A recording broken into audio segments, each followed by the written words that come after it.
Hi, everybody, and welcome to the December 2022 Education Updates. This will be a fairly brief presentation. There isn't too much happening, so just bear with me. So for this month, I wanted to choose a quote: "Change is the end result of all true learning" by Leo Buscaglia. And this quote is so appropriate for all departments in the hospital. We all undergo change, and change by rollouts, new education, new process changes. And that change is not always great. Sometimes it affects us negatively, and we don't want to do it, and we don't like it, and it's just, we feel like it's going to make it worse. But sometimes change is making things better. It changes the process, it changes the outcomes for the patients, or it just improves things in general. And like I said earlier, change can sometimes make things worse. But the beauty about the change that makes things worse is we learn how we failed and we implement what we learned into change in the future and make it better. So I encourage everybody to embrace change. Change is amazing and it's never going to go away. Change is always going to be happening in hospital departments. For new staff, as you can see, there aren't too many new staffs joining us this month. For Broomfield Hospital, we don't have anyone, but there are a ton of interviews occurring. For Long Peak Hospital, Andrea is an experienced nurse. She will be joining us on mids. And Jolene Thomas is a transition nurse from MSPCU at Broomfield. She is experienced in that unit. She does not have any ER experience, so she will be joining us for the ED fellowship. And be on the lookout for them joining us this month. Andrea starting on the 19th, Jolene starting on the 25th, and welcome them to our department. So, Save the Face initiative or campaign is an inpatient initiative, and it is not something that the EDs were tasked with having education on, but truly, this is something that starts in the ED. So, simply said, Save the Face is a campaign that encourages nurses to identify opportunities for patients that have devices placed on their face, such as a BiPAP, as you can see on the picture here to the right, nasal cannula, NG tube, any equipment, ETT tube or ET tube, any equipment that we place in our patient's face that could potentially cause a pressure injury. There are measures we can take, preventative measures like padding and stuff like that, that we can prevent these injuries from occurring. For the most part, you will not see these injuries happen in an ED. These injuries will be identified on the inpatient unit when the patient goes up to their room, but they truly start in an ED. Research has shown that a pressure injury can occur in the first 1 to 4 hours of a device being applied to a patient's skin. So it is very important that we prevent that, because that those first 4 hours, most of the time, they happen in the ED. So um, review this way that I sent out earlier. It has links to information about the different devices that we can utilize to prevent these from happening, and has a lot of great information of why it's important for us to prevent that, which includes decreasing workload for nurses. It includes decreasing costs within healthcare, decreases patient stays in the hospital. And as you all know, we've been boarding a lot of patients, and that opens up beds for us as well. So, whatever we can do to help will ultimately benefit us and the patients. Sepsis quiz has been released. It's another quiz to gather some data. This is spearheaded by Tara for her Greenbelt project. As many of you may know, she is looking to improve contamination rates on our blood cultures. Our goal is to be at 1.5% or less. Currently, we are at about 2.9, so we're almost double of where we need to be. So we have created a 5-question quiz, very short quiz. You can click this link here to take that quiz. It should take you no more than 1 to 2 minutes, and we want to get as many people as possible to get this, so that way we can increase our sample size and we can gather as much data as possible. So this applies to Long Peak Hospital. This is not yet for Broomfield Hospital. I could 100% surely see this being something that bleeds over to Broomfield eventually, but right now this is an LPH only thing. So all of our LPH staff, if you can, please take 1 to 2 minutes, take this quiz. It's only 5 questions.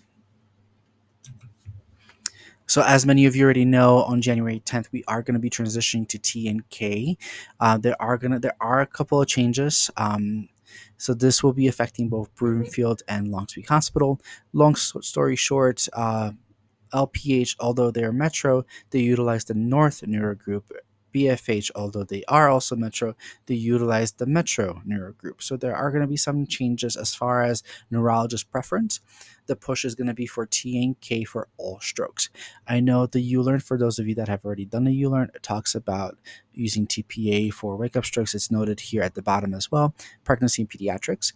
Pregnancy and pediatrics, very, very, very unlikely for us to see. Although keep that in mind that if we do have a patient that requires intervention such as TPA or TNK, that this will be a decision made between the providers and then just essentially give the patient the best treatment possible.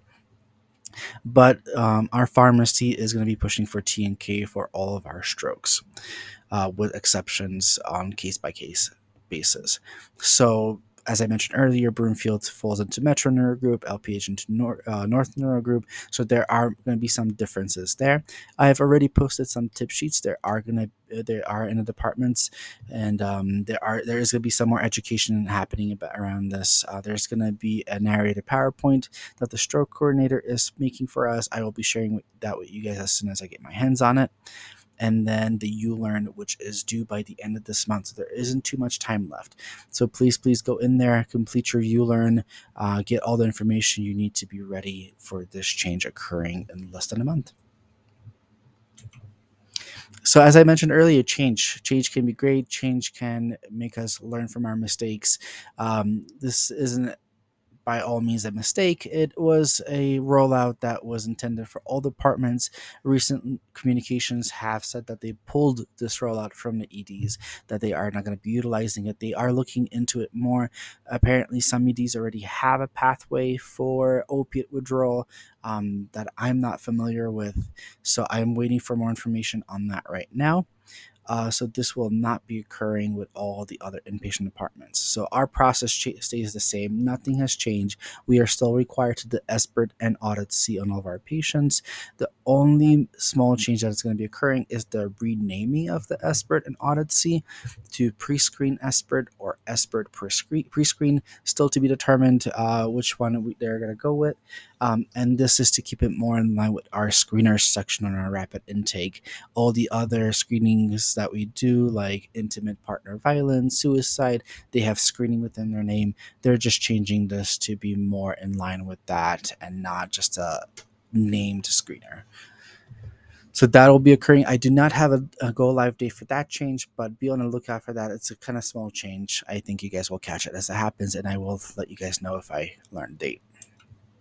MCI training, I just want to remind everybody that this is mandatory for all RNs, paramedics, and EMTs. There are 2 more sessions occurring at each location before the fiscal year ends. Both of those dates are going to be in February and May. So please plan accordingly to make sure you attend one of these. You can sign up for one of these sessions in ULearn by searching for BFH/LPH MCI drills. EKG transfer to chart. So this is one of those education opportunities that have been brought up to me and been requested. It's very specific. So EKG transfers, as you can see on the picture to the right, there are some EKGs that were completed are highlighted in white. Some of them are highlighted in the salmon color. The significance of these colors are the salmon one was an EKG that did not have an employee ID entered, and you can enter your actual employee ID number. And I've heard some of the staff actually using zeros or nines just to fill that field. Ultimately, that field just needs to be filled. If you use your employee ID number, it's better because we can identify who did the EKG.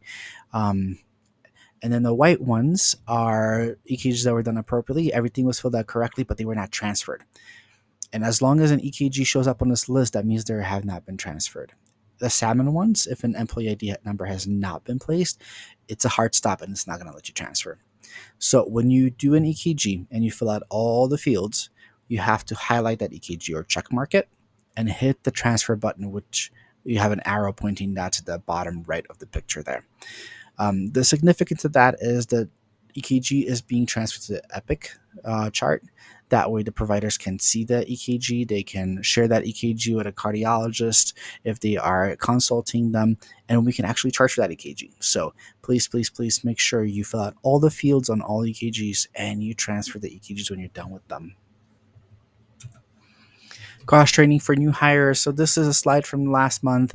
I just want to keep that in here to keep that communication going. That all of our new hires, you are expected to cross train to your sister facility. So if your home base is LPH, we expect you to cross train to BFH. If your home base is BFH, we expect you to cross train to LPH.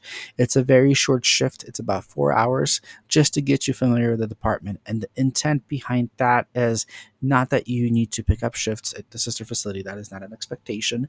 It is only if you want to pick up extra hours and in case of a dire emergency. So, to give you an example, the Marshall fires that occurred last year in December, we had a lot of staff that were willing and wanting to help, but they have never been cross trained to our facility, so they didn't come. They didn't help although they wanted to. So this is kind of for that reason. If there's an emergency and you want to help at your sister facility, you're available. You want to be all hands on deck with everybody else to get you cross trained to be familiar with the environment. At least the processes are usually the same.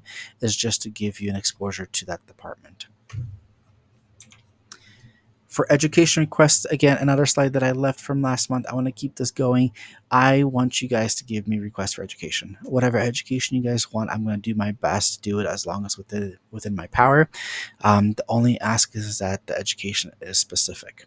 And the reason for that is if it's a very broad topic, you're probably going to get very superficial education. It's not going to be very meaningful. The topic I like to give is trauma. If somebody asks for, I want to learn about trauma. Well, great. I'll give you trauma education, but it's probably going to be very simple. It's not going to get into the nitty gritty of all the traumas. The one I like to use is ocular traumas. I probably might mention something about ocular traumas, but we're not going to really dive deep into what an ocular trauma is, what is a hyphema, and how to take care of ocular traumas, because that would be a comprehensive, probably 8-hour course at that point. So if you want specific education, please ask me for that, and I will do my best to get you that education. That is it for this presentation. I hope you guys have a great holiday. You will see me again in the department every day, but also you are going to see another presentation next month with more updates. If you guys have any questions whatsoever, please do not hesitate to reach out to me. I am more than happy to answer any questions you guys may have. Have a great holiday. Take care, guys.